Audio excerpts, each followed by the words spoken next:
Panahon na naman ng Panagbanga o Flower Festival sa Baguio City at dagsa ngayong weekend sa City of Pines sa mga turista para sa highlights ng pagdiriwang. Gaya ng pasiklaban ng mga nagtanghal sa Grand Street Dance Parade. Nakatutok si Jasmine Gabriel Galban ng GMA Regional TV. Jasmine?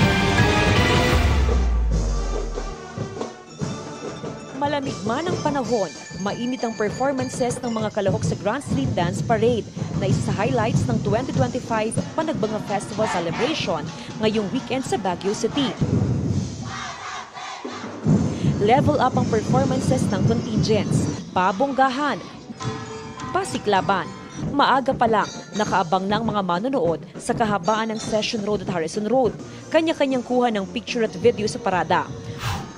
Pagdating sa Melvin Jones Football Ground, dito na nagtagisa ng galing ang mga contingent. Una nagpakitang gilas ang mga street dancer mula sa elementary category. Cuteness overload ang performers mula sa 5 paaralan.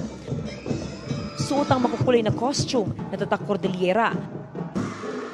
Bigay todo sa pag-perform ang street dancers. Dagdag atraksyon din ang mga matitingkad na props at makukulay na mga bulaklak. All smiles ang mga kalahok kahit babad sa araw. Back-to-back champion para sa elementary category ang Lukban Elementary School.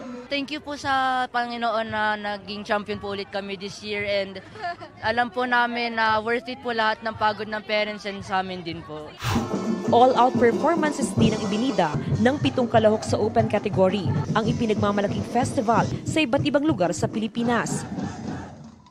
Wagi naman sa Festival Open category ang St. Louis University. Plano ng lokal na pamahalaan na mag-imbita pa ng performers mula sa ibang rehiyon sa mga susunod pang Panagbanga Festival. Tuwang-tuwa at manghang-manghang mga turista. I'm very interested to see the people in the traditional costumes. I love the stories behind the dances. It's very amazing. Lahat sila magaling.